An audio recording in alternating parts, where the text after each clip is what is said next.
Good evening, everybody. I have to tell you straight away that I consider it a great privilege to introduce Zeray Alemseged tonight. But a bit of history first. The executive director of the Leakey Foundation and I put our heads together here in Chicago something like 14 years ago to set up a series of Leakey lectures. And the second lecturer was, in fact, Zeray, who gave a talk about the Australopithecus child that he'd discovered in Ethiopia. I'd seen reports of his work, and his paper in Nature came out in 2006. In 2008, as I say, he gave the second Leakey lecture and helped us to get the series off to a good start. So I'm delighted that he's back again today because quite a lot has happened in the last 11 years. In particular, he's had to work incredibly hard to remove the fossil from the matrix. And using a dental drill, he has slowly removed all of the bones. The initial Nature paper just described mainly the skull, but he's now publishing papers on the rest of the skeleton, recently on the foot. He's had what I really must describe as a stellar career. He started off with a BSc in geology in Addis Ababa, and then for a couple of years he worked as a paleontologist in the museum in Addis, and then he moved to France to do his MSc and his PhD. The MSc was done in Montpellier, and the PhD was done in Paris. And so he was already becoming very international at that stage. And he then did a postdoc at Arizona State University. And around that time started the Dikika project in Ethiopia, which produced the Australopithecus child, which Zeray described as a find of the lifetime. But it wouldn't surprise me to see him making more finds of a lifetime as he goes on. He's one of those people who is very good at spotting exciting fossils in the field. After his postdoc, he became senior scientist at the Max Planck Institute in Leipzig in Germany, so spreading his international wings even further. And then in 2008, he became chair and professor in the anthropology department at California Academy of Sciences. And in 2016, thanks to a very smart move on behalf of the University of Chicago, Zeray was appointed here in the Department of Organismal Biology and Anatomy. And since that time, he's become quite a close colleague. In fact, we teach two courses at the University of Chicago, which interlock very nicely. And I'm really, really pleased that he's here. I'm even more pleased that he's going to give the lecture tonight on the research over the last 11 years since that original paper came out in Nature. He's published over 50 original papers and many other things beside. And so I'm expecting even greater things from him in the future.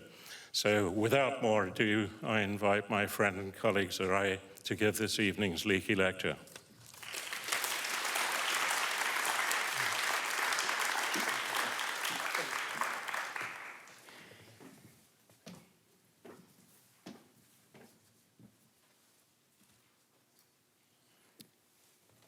Good evening. Can you hear me at the back? Great. Thanks, Bob. Obviously, I'm not here to introduce Bob, but I would be remiss if I didn't say Bob is one of those scholars who would have influenced me and almost a generation of people. He is a great scholar and thinker. Thank you for your contributions, Bob. It is also very important to say thank you to the Leakey Foundation for making these events happen, but also for supporting a litany of generations of scientists to make the type of discoveries that I have made. And as you saw in the introduction, if you were to talk about human origins, human evolution, you would not be talking about that without mentioning the Leakey Foundation. So I would like to say thank you again. Of course, I would like to thank all of those people who have made this lovely place a welcoming place for me and also for all of you. But if you didn't come, I would be shouting here alone, so I would like to thank you for coming as well. So when if you can't hear me, I may be moving sometimes if I'm a little too excited. Please stop me or wave your arms or your hands, whatever. So when I think of my role, both in my profession and also in my life, this is besides raising my family, I see that I am asking one of the most fundamental questions that humanity can ask, and that is, where do we come from? Well, why is that important? I think, in short, if we understood where we come from, but especially if we were able to understand the different stages of that transition, then we will have a sense of how we would go forward, but also we will have the humility of conversing with the environment surrounding us. That is simply a human opinion. It's not a political opinion. It's really important to know your neighbor and then countries around you and the animals around you if you are going to survive. So what we do, therefore, is how did our ancestors do that? Maybe I'm not going to delve into the environmental conditions today, but for me, the fossils, as Robert said, are great findings. They really give us a unique insight into what happened, say, 3 million years ago. But they're also great tools to tell a human story. When I was invited by the Leakey Foundation, this would have been in 2006 or 2007, just after the publication of the first Nature paper, I gave a talk on the discovery of Selam, which is the earliest child and the most complete to have been discovered in the history of paleoanthropology. And I was very, very excited because it was on the cover page of Nature. Little did I know that there was so much to come. She turned out to be basically a trove of scientific information. And what I will do today is share that process of what happened, as Bob said, after that publication, basing my lecture first on the first part and then go walk you through the novel techniques that are actually allowing us to talk more about these ancient but critical fossils.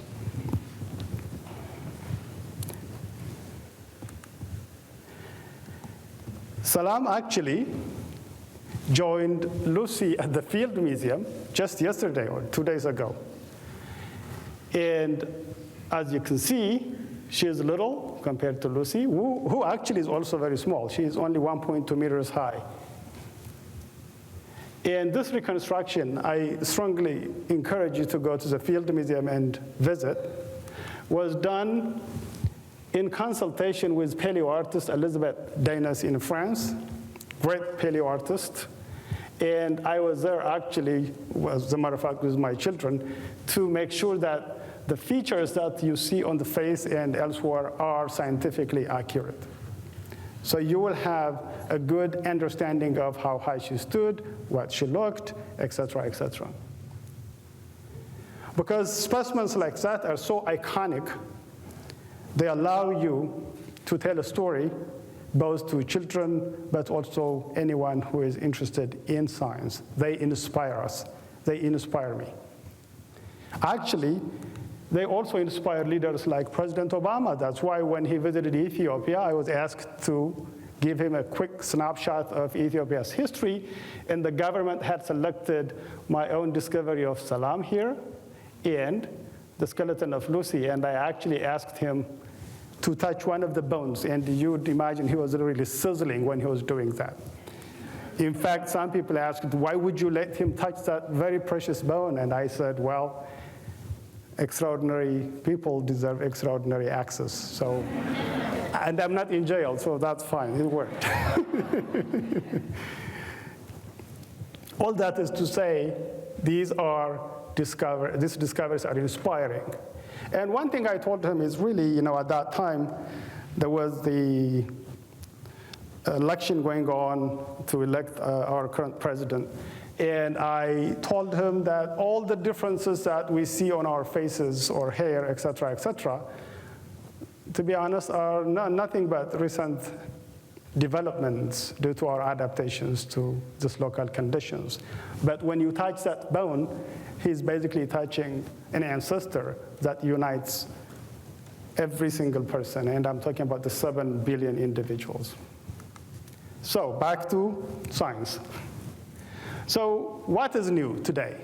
We published this on the cover page of Nature, which, as many of you know, is one of the most prestigious scientific journal. And we told a story, and the media actually was all over it. So why? It really goes back to that very point I just made. It's not just a scientific story, it's a human story. Actually, the Ethiopian government minted a memorial coin for the millennium. As you can see it here, it's a gold coin. So if that is that interesting both to science and the public, so what are really the questions that we're asking here? As I said, if you are a paleoanthropologist like myself or Bob, we're asking a specific question so we can address what happened at a given time. I call them the key milestone events in human evolution. And that adventure started to have started maybe 6 to 7 million years ago once we separated from the chimpanzees, with whom today we share over 98% of our genetic makeup.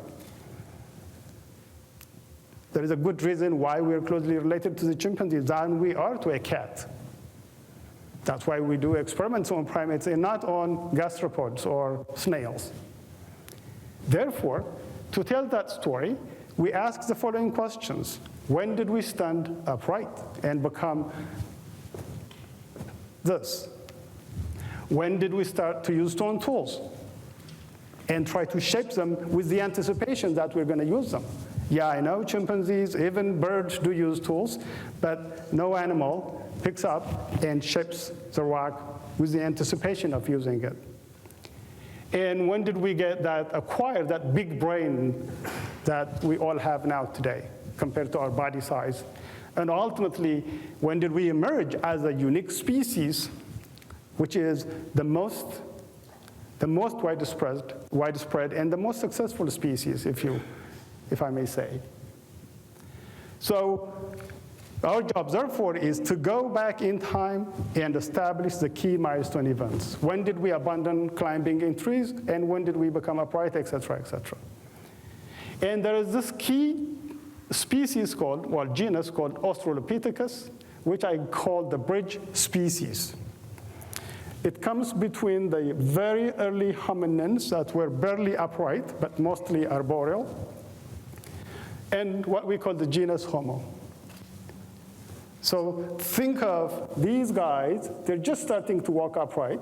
Think of these guys, they're running like me and you, and these guys are transitional in a way. So what happened here? That's why fossils like Lucy and Selam help us answer that question. How? Remember that the species Australopithecus afarensis is the Lucy species. Just keep that in mind.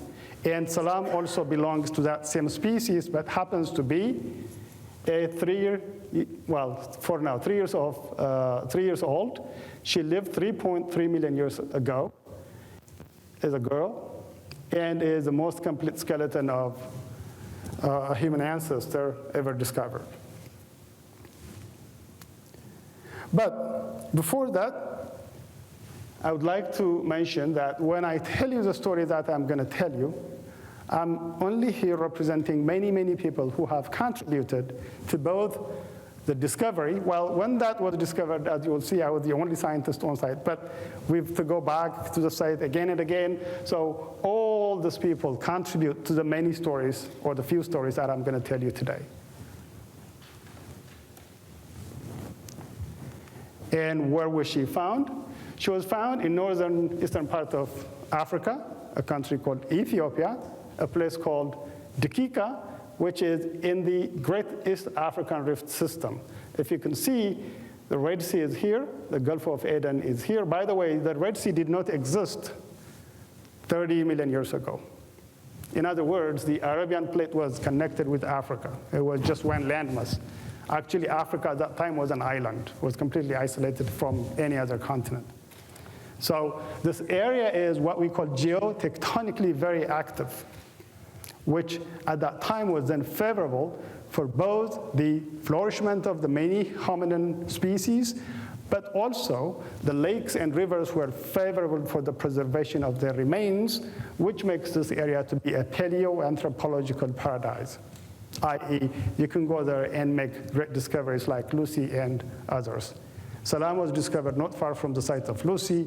You may have heard of Ardi, which is a little south. You may have heard of the Goana stone tools.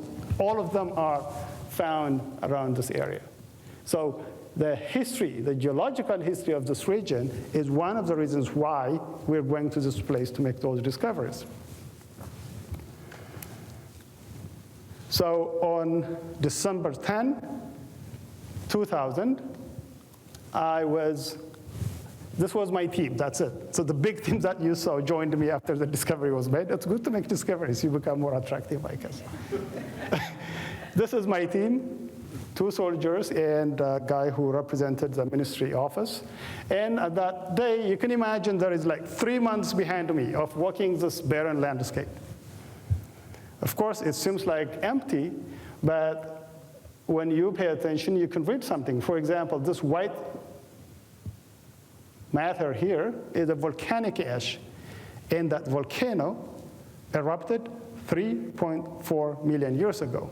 And you can date it using argon-argon or potassium-argon methods. This is like radiocarbon methods that you know of, but used for older sediments. So that gives you already how old these sediments are. So when I made the discovery of Selam right here on that day, 5 p.m., I was able to have a sense of how old she could be.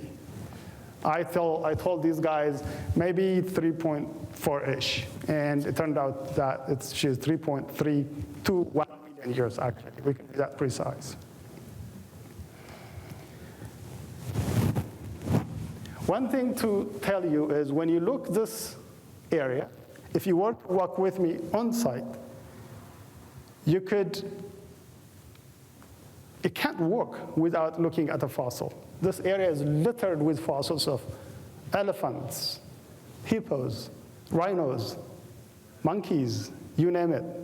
And you can ask, how come you have those large water-loving animals in the middle of nowhere here? Well, it tells you something about environmental change and ecological change. That this area 3.5 million years ago was lush, covered with trees, rivers, and lakes. That's why our ancestors, including the animals that I just cited, were living there, but also the water body were responsible for their preservation. And then after many years, when you have this tectonic activities bringing the old rocks out, that area becomes, as I said earlier, a paleontological hotspot. So even though she was found in 2000, we had to go back to find more. And it took us 5 successive years going back to that site, sifting and screening. And I asked my friends to show you what came from where. Roble is telling you the head comes from there. Dene is telling you the knee comes from there. And now we have what we consider is an almost complete skeleton.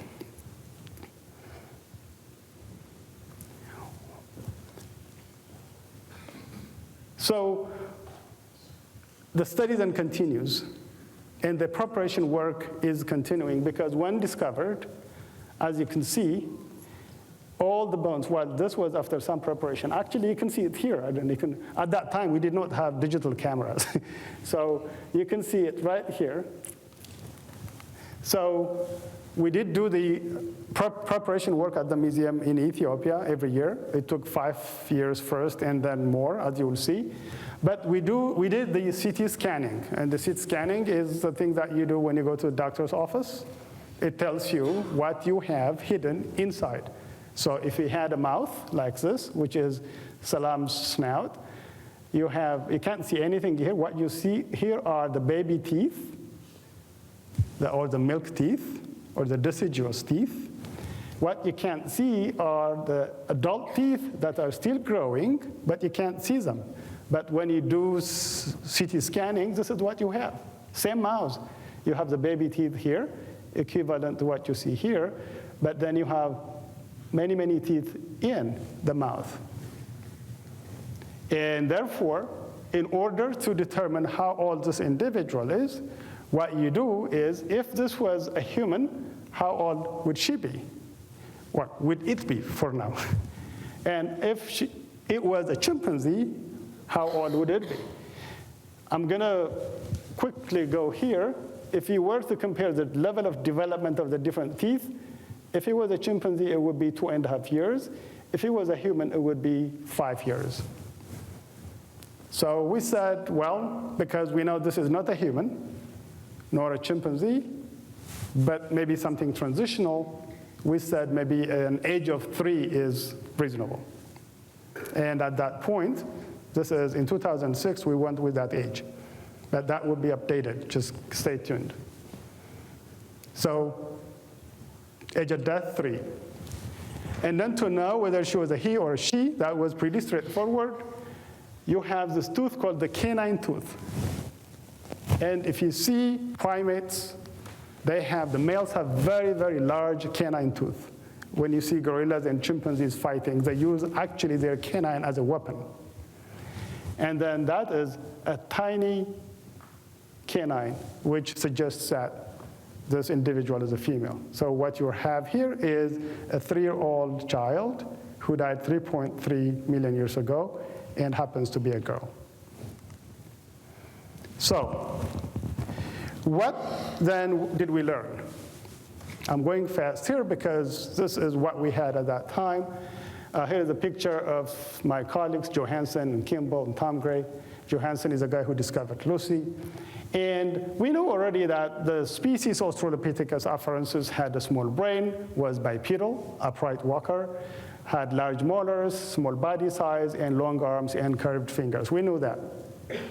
But what Selam contributed when we published the first Nature paper is we had then an insight, owing to its completeness, to something we call ontogeny. How were these ancient humans developing?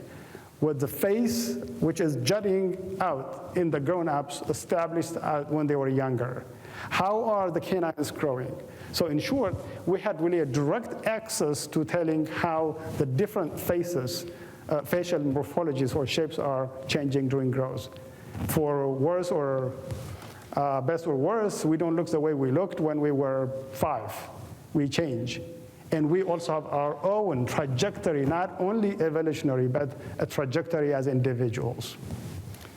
And we also talked about locomotion. We suggested cautiously that the species climbed trees and was not completely 100% they were bipedal, of course, no question about that. And we said locomotion. But this question is tenuous. I'll come back to that again. But we said that. And then the brain development also suggested some delay. Human brain, as you know, is big. It also grows relatively slowly, and Bob is an expert on that. He can tell you more. We even found what is called the hyoid bone, which is a bone at the back of your tongue supporting your tongue. It's some type of your voice box or something. And before that, we had only one specimen from a Neanderthal dating back to 60 or 50,000. And we have that bone, which doesn't articulate with any other bone for the first time. So we were able to speculate even about what type of voice this individual may have produced. So all that combined is what took our paper to Nature, and we were very excited. But the work continued after that. And one of the most challenging work was to really make sure that we clean the fossil. As you can see, that is a sandstone encasing the bones completely. And it took 13 years to extract the bones from that matrix. There is no shortcut, unfortunately. You may have technologies to go inside and see what type of teeth you have, but there is no shortcut to clean it. I actually, at some point, after doing it for 7 years, I worked with a Kenyan preparator who helped me a lot in this regard. But anyway, to extract all of the bones out of the matrix took 13 years. And that was in 2000. As you can see, can't see anything. I don't know if you can see it. You can see the eyes in 2002, 2004. Now you can see a nice spinal column with the vertebrae and the ribs, the scapula or shoulder blade. Now you can see the shoulder blade here. You can see it here. 2010, we removed the scapula here. And then 2000, we opened the mouse. She didn't cry or scream mama or something. And then we really had access to the bones directly, so we can analyze them, because that's what we do as morphologists. And now I'm going to give you a few examples as to how that process advanced science. I will start with the vertebrae, and then the shoulder blade, and then the foot. We published a paper a few years ago in PNAS and showed that given the completeness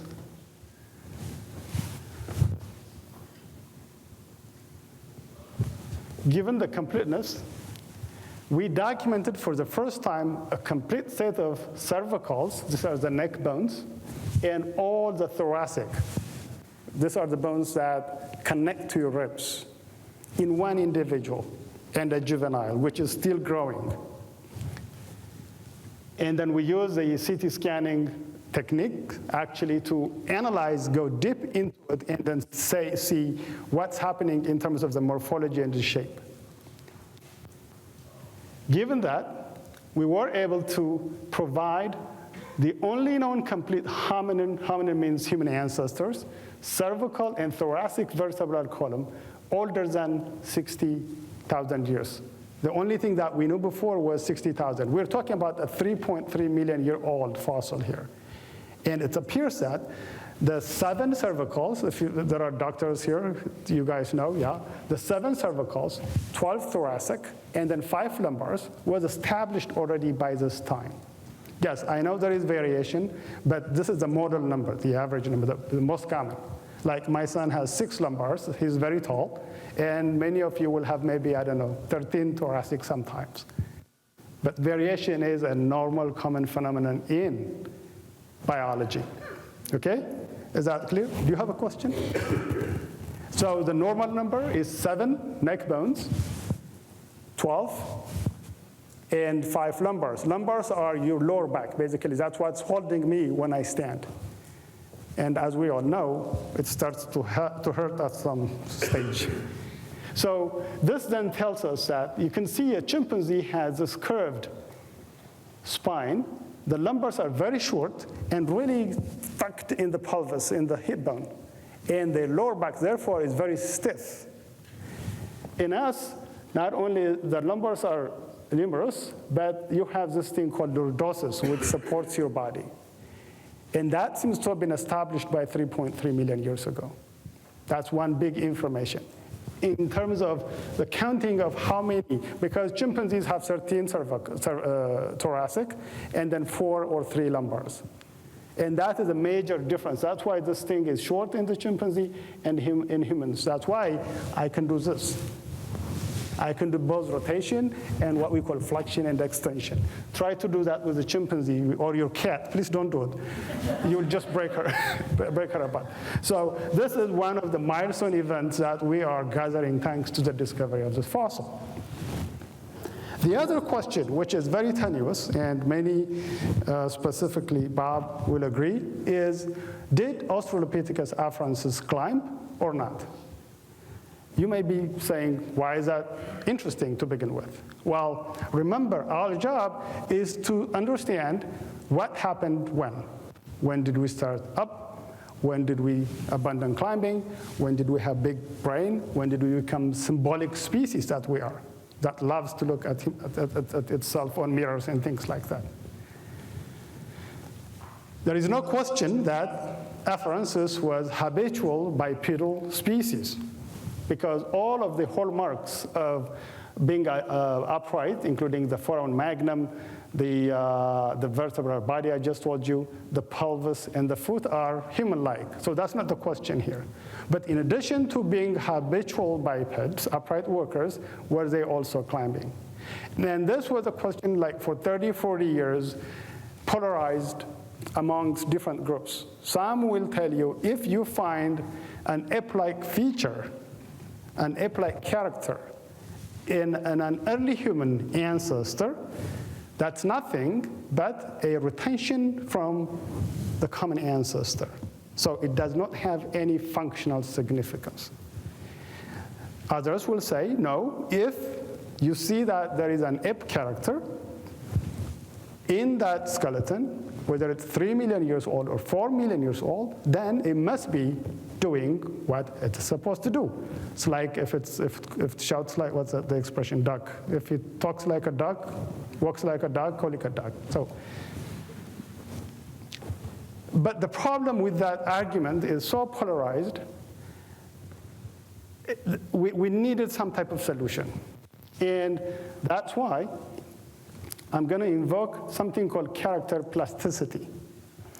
It's nothing but when you grow as an individual, the shape or the size of your bones are going to change depending on what you do with them. Not all of them, but some of them. When you look at chimpanzees walking, what do they do?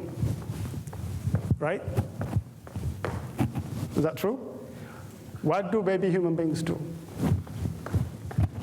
And that is because they don't have what we call the bicondylar angle.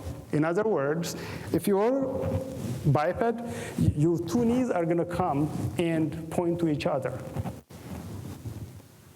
as opposed to being like that. Why? Because you decided to be upright, which is crazy because you're putting the whole body weight on your back. Therefore, evolution decided, well, then if you do that, then we'll have to do something here. So the center mass of your body has been transformed completely owing to the fact that you decided to be upright. Well, actually, not only that, the pelvis also widens and becomes shorter, so it's sturdy. If you were to look at the chimpanzees, this would be very tall and slender. So if it's tall and slender, you try to stand on it, you break it apart. But while doing so, also, evolution did crazy things. It narrowed the birth canal, which is crazy. You expand your brain, and then you narrow the birth canal. That's why you have something called secondary alteritiality. In other words, human beings are born at a very immature stage. If you were to wait until it's almost fully grown like chimpanzees and other animals do, it can't happen. So evolution is not a matter of being better or bad. It's just a compromise as far as I can understand it. Back to my point. So what is character plasticity for? A good example is the bicondylar angle. I told you, as we grow older, we move from something like this to something like this, and then we have that angle, which is critical for the center mass, positioning of the center mass. So what we said, therefore, is Are there bones in the ancient species that show character plasticity? In other words, are there bones that change during growth of individuals in a species that can shed light on the locomotion or the movement of that specific animal? I'm going to give you a specific example. This is the shoulder blade, which we published in Science a few years ago. And we're looking at what we call the glenohumeral joint. That's basically where your upper arm connects to your shoulder. So if you play baseball, you really need that. That's that joint here. And in chimpanzees or other apes, that joint is very narrow because it's facing upwards like this. Why? Because they are always doing suspensory activities. In humans, we're mostly manipulating things here, so it's facing transversely or laterally, sideways. As a result, humans will have very high angle for this one. Why?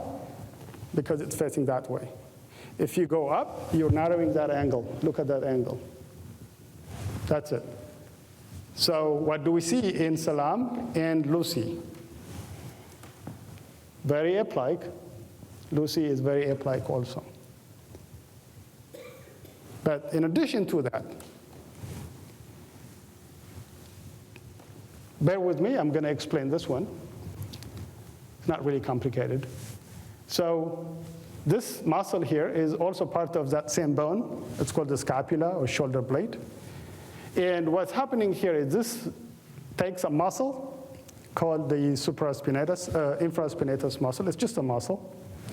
And it mostly controls when your arm is loaded from below.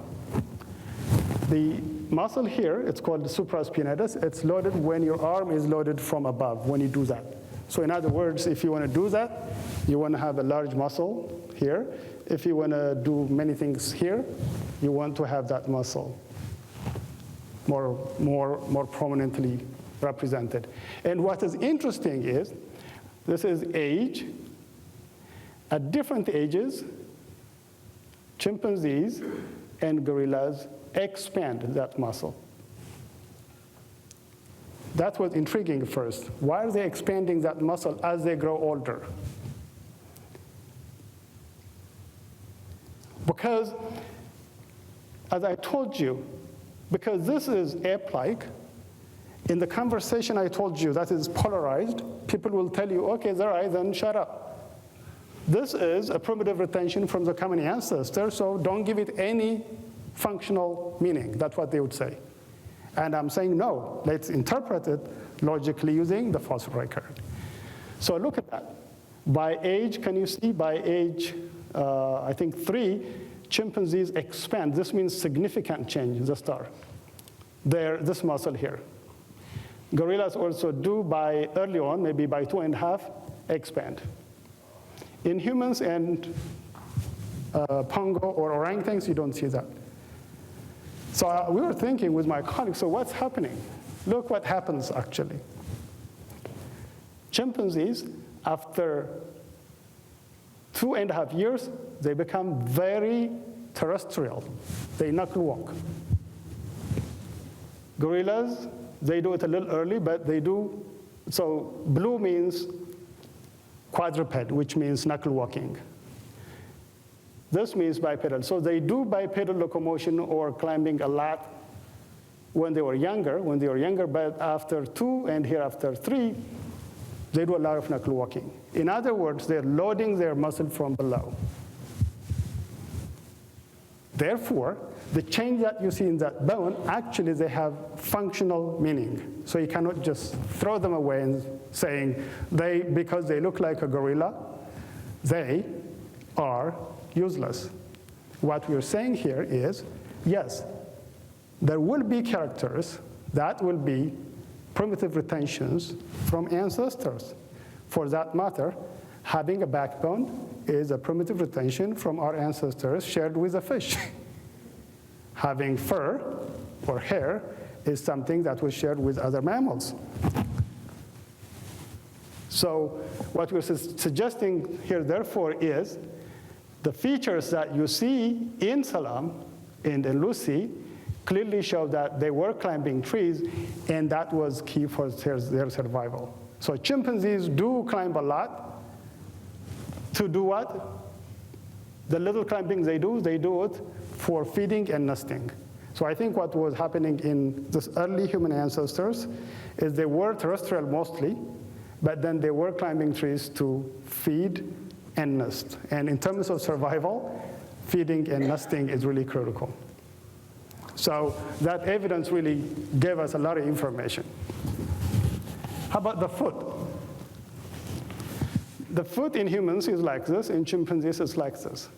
And you can do this diverging toe in chimpanzees because there are features. There is a bone called, this is called the cuneiform. You see how domed it is right here? It connects to your big toe. So it's movable in chimpanzees. In humans, it's locked. That's why we can't move our big toe in the same way as the chimpanzees. And what do we see in Selam? Look at that dome-like feature. So what is interesting, however, is in the grown-ups, it's more human-like. So when they were little, they were climbing, of course, maybe for protection or nesting and feeding, etc.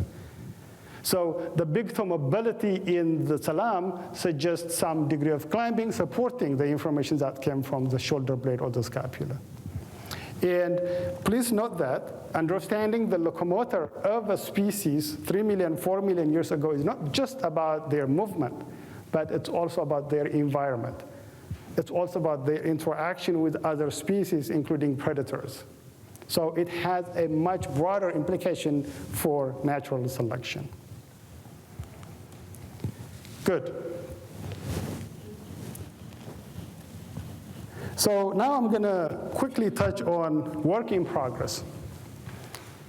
It's a work in progress, some I submitted, so I will share to the extent that I can share the information with you. And in this case, remember I told you Selam was 3 years of age? Her age at death was 3. I think it's with this new work, she's going to be younger or older. Why? Because I told you when we said 3, it was based on the human and chimp model. Now we have techniques that are going to pin that age down to say 2 years and 3 months and 5 days, or 3 years, 2 days, or something like that. That's just mind-blowing. And we do that. This is in France, Grenoble. This is called the European Synchrotron facility. You can see me doing my work here, and my colleagues, Paul and others, are also doing that. This is basically a super microscope, I would call it.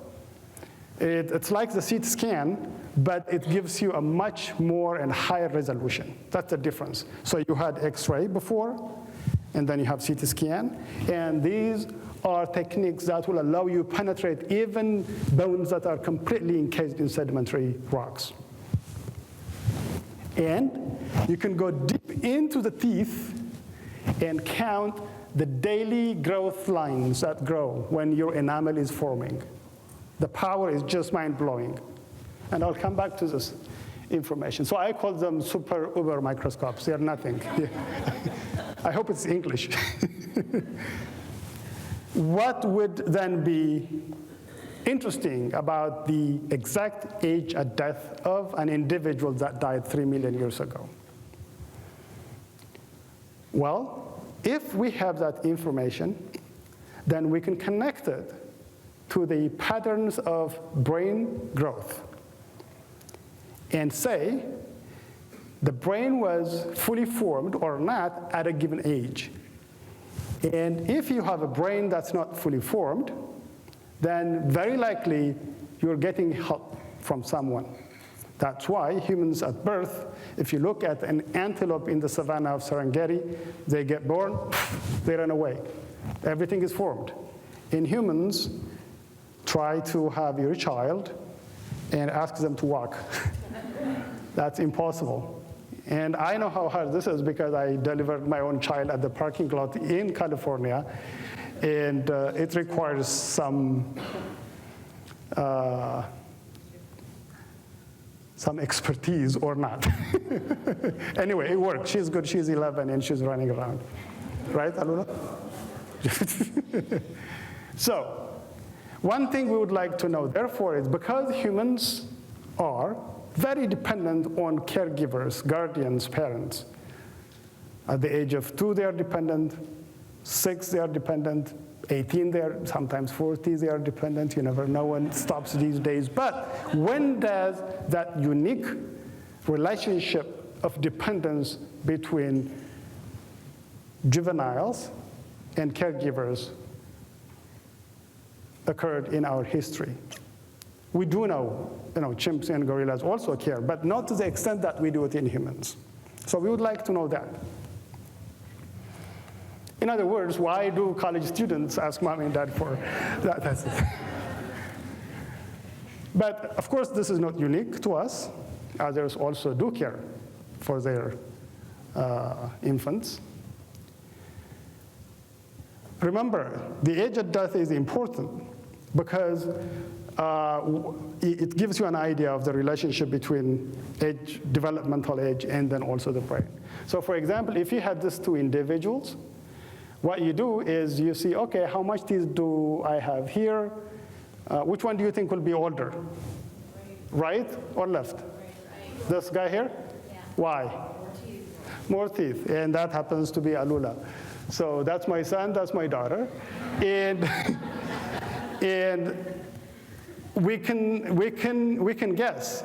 But if I was to ask you to, I know that he was 9 years old and 8 months and something, and she was 7 years old and something like that. But if I was to ask you to estimate, it's going to be like I did for Selam. You'll tell me maybe between 7 and 13 or something like that. Because that moment is critical for development, that type of guess is not going to give us much information.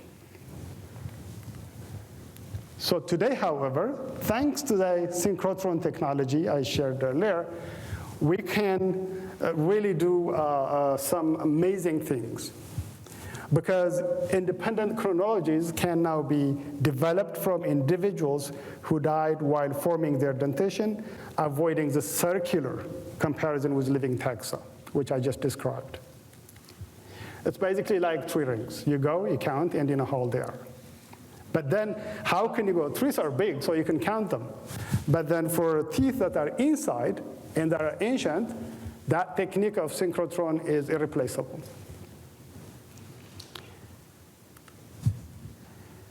I think I'm going to share how it works. It's not complicated. What happens is you have the enamel secreting cells called ameloblasts. So your enamel, the white part of your teeth, is forming every day. And ameloblasts are secreting that material, depositing it every day. It's like sedimentary rocks, okay? It's easy. Some people just pass over this. I think it's easy to explain. So let's think that, and you can see them here. And there are short periods, everyday happening lines. They are called, they happen every day.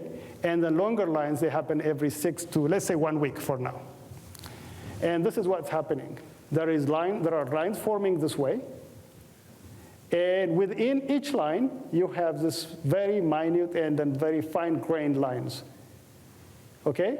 So 2 lines. One is circadian, happens every day. The other one, let's say, it happens weekly.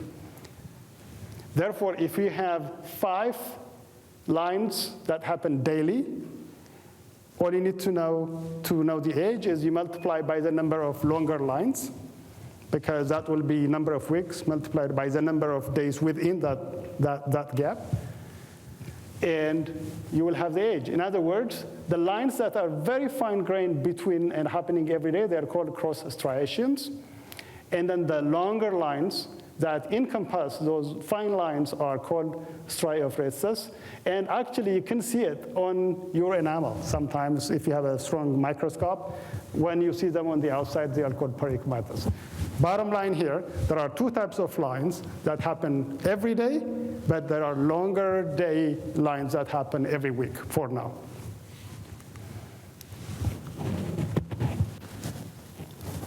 And up until recently, the best way to access all these information was to physically cut the teeth in order to prepare thin sections for microscopic observations.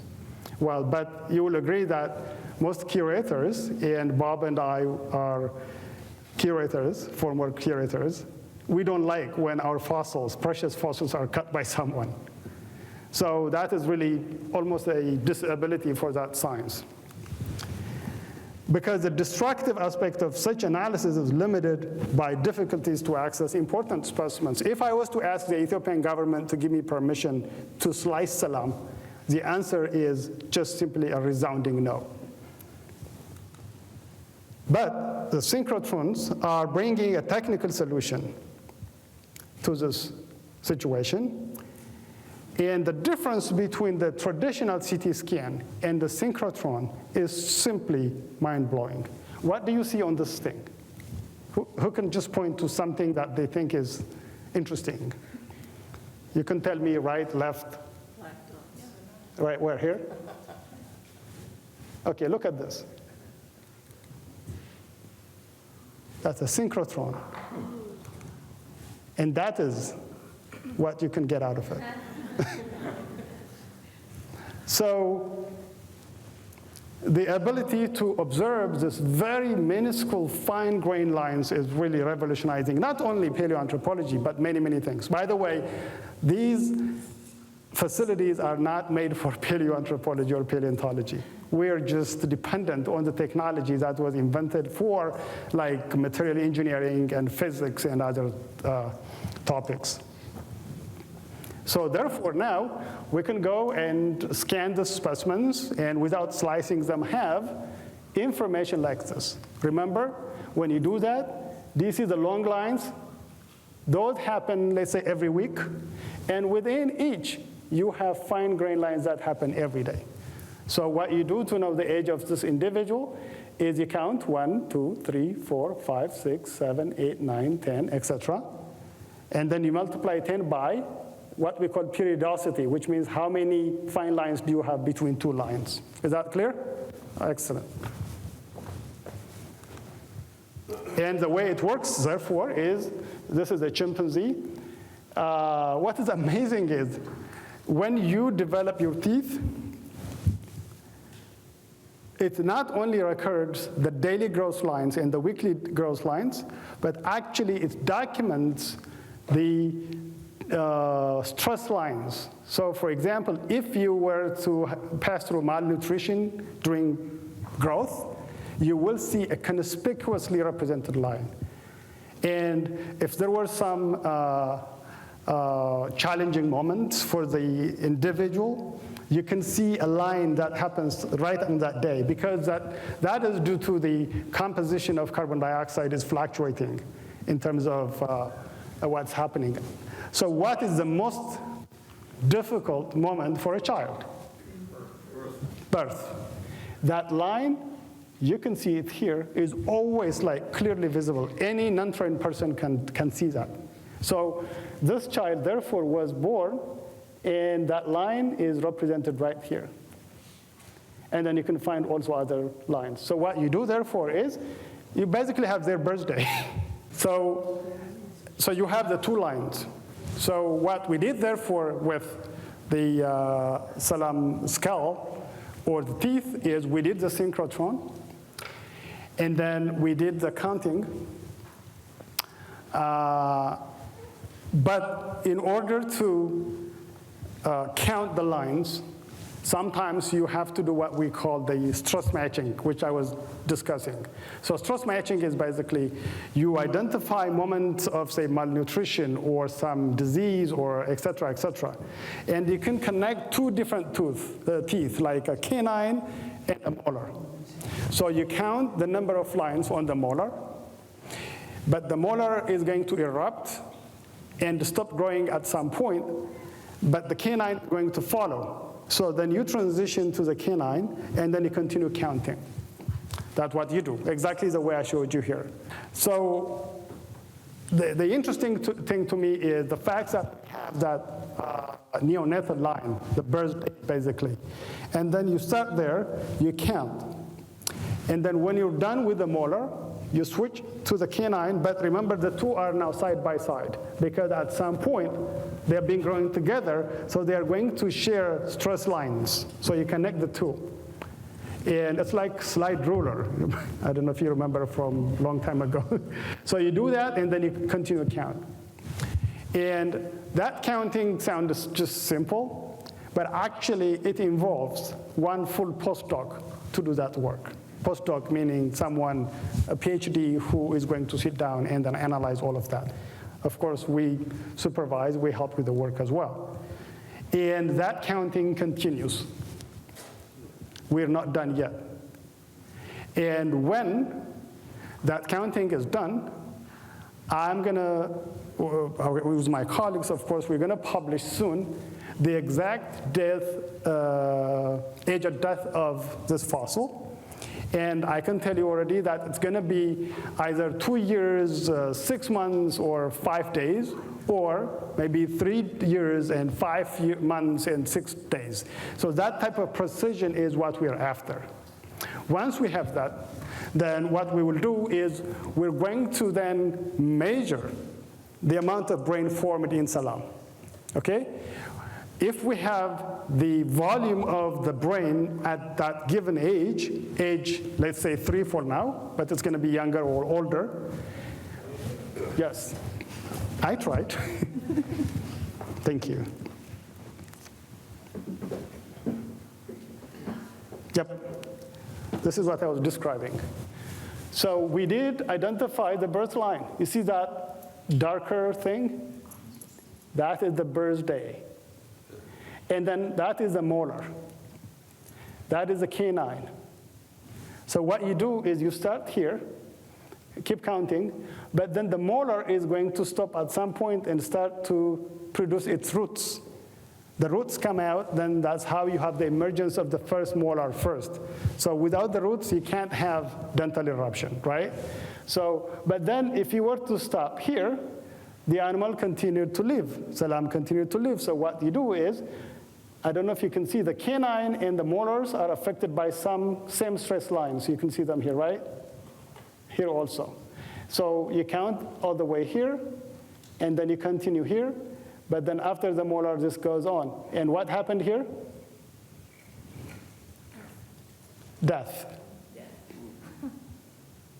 So basically, you have the number of days between birth and death. This is what I was describing. This is the matching of the stresses. You count your lines, and you continue here, and that's death. We know already we have 36 Retius lines, the weekly or 6 to 9 days, but we're still counting carefully the others. Given that, therefore, what we can do is we also have, with this technique, the ability to basically remove the endocast, the brain, and measure it directly, like that. And you can easily measure that. And it's 275 milliliters. Given that, what you do then is how much of the brain was formed. Well, first off, the value is small. As you can see, you have chimpanzees, gorillas, and humans. Humans have very large brain, as you know. Chimps have small, and what this shows you is Australopithecus had a small brain. Well, not news, true. What is interesting, however, is compared to the adult value, how much of it was formed at that given age. When you do that, the chimpanzees will be higher because they grow faster. Humans are slow in blue, and it appears that you had some slow type of brain development in Australopithecus afferensis, which gives us a hint as to how the care that we receive today, which is very, very exaggerated, actually emerged 3.5 million years ago. So with those small, very specific informations, thanks to the technology and the hard work, we can really talk about behavior and child care 3 million years ago.